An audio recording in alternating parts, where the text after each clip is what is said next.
जय हिंद। आज हम बात करेंगे गति के प्रकार क्या होते हैं। गति को हम कहते हैं मोशन। देखिए, अभी हम कुछ ऐसा कुछ खास नहीं पढ़ रहे, फिजिक्स केमिस्ट्री ऐसा कोई टॉपिक नहीं है।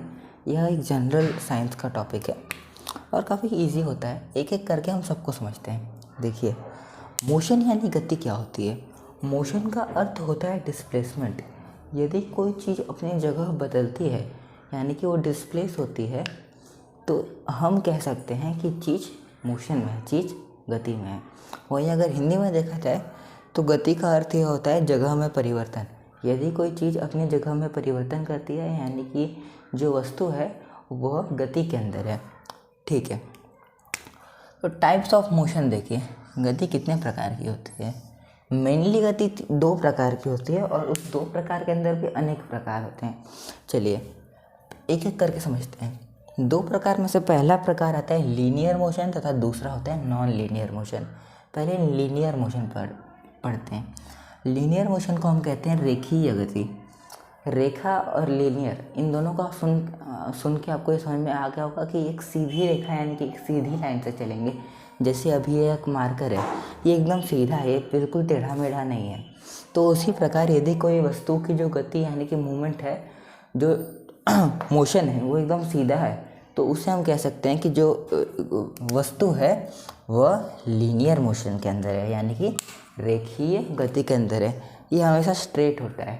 अब लीनियर मोशन स्ट्रेट होता है तो नॉन लीनियर मोशन स्ट्रेट नहीं रहेगा, वो इधर उधर जाएगा। मतलब यदि कोई वस्तु है वो अपनी जगह एकदम सीधा नहीं चल रही है, कभी दाएं मुड़ रही है कभी बाएं मुड़ रही है, मतलब वो सीधा ना चल के किसी भी प्रकार से चल रही है, तो उस जो मोशन है उसे हम कहते हैं नॉन लीनियर मोशन।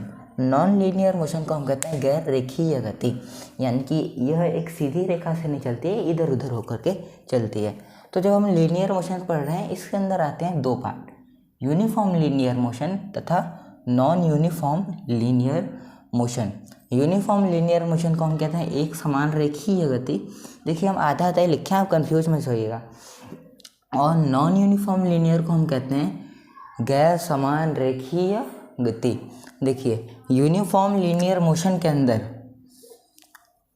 अब पहली बात आप लीनियर मोशन पढ़ रहे हैं, तो लीनियर मोशन में तो कोई भी चीज़ स्ट्रेट जाएगी, उसमें भी अब दो प्रकार है।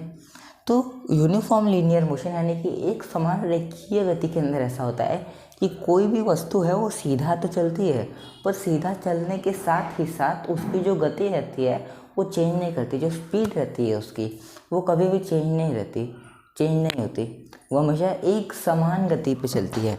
इसे हम कहते हैं एक समान रेखीय गति। इसका एग्जांपल देखा जाए तो परेड। देखिए, जब सोल्जर लोग परेड करते हैं तो वो लोग जब दाहिने बाएं मुड़ते हैं, उस समय का नहीं बोल रहा हूँ मैं, जब वो लोग एकदम तेज सीधा एकदम चलते हैं, तो सब लोग एक समान रेखीय गति से चलते हैं। एक तो वो लोग सीधा भी चलते हैं और एकदम सही स्पीड से चलते हैं। कभी कोई ज़्यादा तेज़ नहीं चलता, कभी कोई स्लो नहीं चलता, काफ़ी ज़्यादा प्रैक्टिस होती है। तो परेड एक एग्जाम्पल है एक समान रेखीय गति का। एक समान रेखीय गति को हम क्या कहते हैं? Uniform linear motion. अब दूसरा देखते हैं non uniform linear motion. Non uniform linear motion को हम हिंदी में क्या कहते हैं? गैर समान रेखीय गति। अब ये यूनिफॉर्म है और ये नॉन यूनिफॉर्म है, दोनों एक दूसरे का उल्टा है। इसके अंदर जो स्पीड थी वो हमेशा एकदम सीधी रहे, एकदम एक्यूरेट थी, हमेशा एकदम बराबर थी। अब इस नॉन यूनिफॉर्म के अंदर स्पीड जो है वो कभी ज़्यादा हो जा रही है, कभी कम हो जा रही है। एग्जाम्पल देखिए, एक बाइक है। यदि आप मोटरसाइकिल यानी कि बाइक चला रहे हैं और एकदम उसको सीधी डायरेक्शन में चला रहे हैं, तो सीधा चलाते चलाते देखिए, अगर कभी रोड खाली वाली होगा तो आप थोड़ा तेज़ कर देंगे, और कभी अगर सामने कुछ गाड़ी वाड़ी आ गई, कुछ ब्रेकर आ गया, तो थोड़ा स्लो करेंगे। तो जो आपका बाइक का मूवमेंट है, जब आप बाइक सीधे चलाते हैं, क्योंकि बाइक को आप चाहें तो मोड़ भी सकते हैं, ये तो पूरा आपके ही हाथ में है ना। तो जब आप बाइक सीधा चला रहे हैं पर उसके अंदर जो गति है वो कभी कम हो रही है, कभी ज़्यादा हो रही है, तो वो जो आपका मूवमेंट है उसे हम कहते हैं गैर समान रेखीय गति। इंग्लिश में बोला जाए तो होता है नॉन यूनिफॉर्म लीनियर मोशन। इसी के साथ यह लीनियर मोशन खत्म होता है। अब हम दूसरा देखते हैं नॉन लीनियर मोशन। इस नॉन लीनियर मोशन ये टर्निंग भरा होता है, मतलब इसमें टर्न होते रहते हैं, सीधा नहीं चलता है कोई भी वस्तु। नॉन लीनियर मोशन को हम क्या कहते हैं? गैर रेखीय गति। इसका जो डेफिनेशन था ये मैं आपको थोड़ी देर पहले बता दिया था जब लीनियर शुरू कर रहा था। तो अब सीधा इसके 4 प्रकार है, इसको समझते हैं। नॉन लीनियर मोशन के अंदर पहला प्रकार आता है ऑसिलेटरी मोशन। देखिए, लीनियर मोशन के अंदर कोई भी वस्तु सीधा चल रही थी, एक्सेप्ट जो भी वस्तु सीधा चल रही थी उसके अलावा जितने भी चीज़ें हैं वो नॉन लीनियर मोशन के अंदर आएंगे। यदि कोई मान लीजिए अभी ये है, क्या कहते हैं उसे, जाइंट व्हील हो, जो सबसे बड़ा वाला झूला होता है ना मेला वगैरह के अंदर, और वो एकदम गोल गोल घूमता है, तब वो सीधा तो घूम नहीं रहा है, तो यानी कि वो लीनियर मोशन की श्रेणी में नहीं आएगा, वो नॉन लीनियर मोशन की श्रेणी में आएगा। यानी कि जो भी वस्तु सीधा नहीं चलती वो सारी वस्तु नॉन लीनियर मोशन के अंदर आती है। इसीलिए लीनियर मोशन के कंपेयर में नॉन लीनियर मोशन थोड़ा सा बड़ा होता है, पर टेंशन मत लीजिए, ये जल्दी ख़त्म हो जाएगा। तो देखिए, नॉन लीनियर मोशन के अंदर पहला आता है ऑसिलेटरी मोशन। ऑसिलेटरी मोशन को हम हिंदी में कहते हैं दोलन गति। इसका एग्जाम्पल है स्विंग। स्विंग का अर्थ होता है झूला। देखिए, आप कभी भी झूला झूले होंगे तो झूला आगे जाता है, पीछे आता है, आपको सबको मालूम है। पीछे से कोई धकेलता है, नहीं तो आप अपने पैरों से ढकेल लेते हैं। झूला पहले आगे जाता है फिर पीछे आता है। तो ये जो मूवमेंट होता है, ये जो मोशन होता है, जो आगे से पीछे की ओर आता है, आगे से पीछे की ओर आने को हम इंग्लिश में कहते हैं बैक फोर्थ।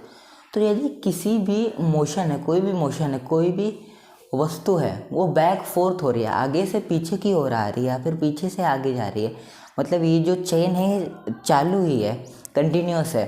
तो इस जो आपका मोशन है इसे हम कहते हैं ऑसिलेटरी मोशन। हिंदी में कहा जाए तो दोलन गति होता है।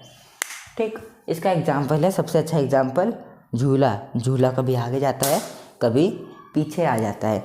ठीक है, अब दूसरा आता है पीरियोडिक मोशन। पीरियोडिक को हम हिंदी में कहते हैं आवधिक गति। आपको पीरियड सुनकर समझ में आ गया होगा, ये एक प्रॉपर पीरियड के बाद ही आता है। इसको एक एग्जाम्पल, एक डायग्राम की मदद से समझाया जाए तो ज़्यादा सही रहेगा। पीरियोडिक मोशन के अंदर कोई भी वस्तु किसी एक बिंदु से एक प्रॉपर पीरियड के बाद, एक निर्धारित समय के बाद जाती है। आवधिक, देखिए हिंदी में बताता हूँ, आवधिक गति के अंदर कोई भी वस्तु किसी एक बिंदु द्वारा एक समान समय के बाद ही आती है। रुकिए, इसको डायग्राम से समझते हैं। ये देखिए, यहाँ पे अभी सर है, केपलर के लॉ के हिसाब से जो हम लोग का ये है सौरमंडल है, वो एक फोकाई है। फोकाई उसे कहते हैं, यानी कि वो इस प्रकार का नहीं है, बीच में सन है, यहाँ पे अर्थ, वीनस, जुपिटर, मर्क्यूरी, ये सब उसकी परिक्रमा कर रहे हैं। ये इस प्रकार का नहीं है, बल्कि सूरज एक छोर पे है हमारे सौरमंडल के, और उसके आसपास इस प्रकार से जो हम लोग की पृथ्वी ये सब है, यह परिक्रमा कर रही है।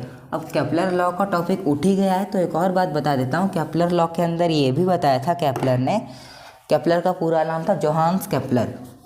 केपलर ने यह भी बताया था कि अभी कोई वस्तु है, रुकिए, अर्थ है, अर्थ, ये देखिए, ये अर्थ यानी कि पृथ्वी है। अब पृथ्वी जो है परिक्रमा कर रही है, किसकी परिक्रमा कर रही है? सूरज की परिक्रमा कर रही है। जब वो परिक्रमा करते करते यहाँ से वो सूरज के जब नज़दीक पहुँचेगा, तो जब पृथ्वी सूरज के नज़दीक पहुँचेगी तो जो उसकी गति है वो बढ़ जाएगी, स्पीड बढ़ जाएगी।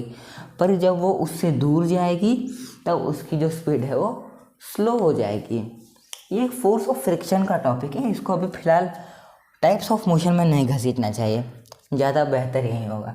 अभी हम पीरियोडिक मोशन देखते हैं। देखिए, अभी यहाँ पे है पृथ्वी, मान लीजिए यहाँ पे एक बिंदु है, हमने एक बिंदु बना दिया। अब हमारी पृथ्वी ऐसे घूमेगी, फिर वो यहाँ पहुँच गई, ठीक है। अब जब वो वापस घूम के यहाँ से आएगी तो भी वो इसी बिंदु से जाएगी, इसी बिंदु से होकर के जाएगी। तो यानी कि वो पीरियोडिक मोशन के अंदर, आवधिक गति के अंदर है। यदि कोई वस्तु एक पॉइंट के द्वारा बार बार घूम के आती है एक निर्धारित समय के अंदर, उस मोशन को, मूवमेंट को हम पीरियोडिक मोशन या आवधिक गति कहते हैं। इसका सबसे अच्छा एग्जाम्पल है रिवॉल्यूशन ऑफ अर्थ, पृथ्वी की परिक्रमा इसका सबसे अच्छा एग्जाम्पल है और ये याद भी रहता है अक्सर। अब तीसरा पार्ट आता है नॉन लीनियर मोशन के अंदर, सर्कुलेटरी मोशन।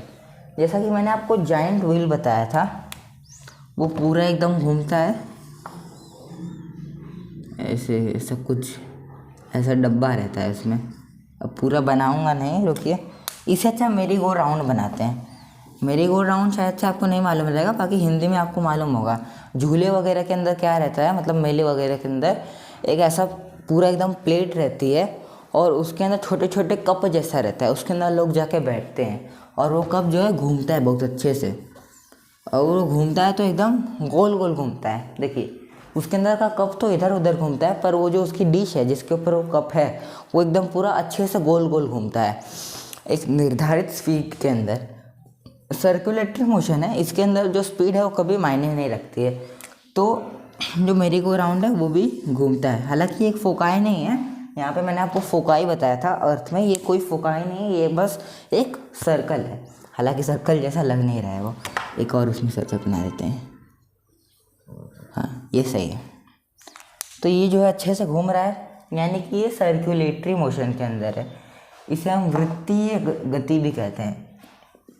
अब देखिए सर्कुलेटरी मोशन के अंदर कोई भी वस्तु अपने ही एक्सिस के ऊपर गोल गोल घूमती है, जिसे हिंदी में हम कहते हैं वृत्तीय गति। इसका सबसे अच्छा एग्जाम्पल है क्लॉक। क्या? क्लॉक।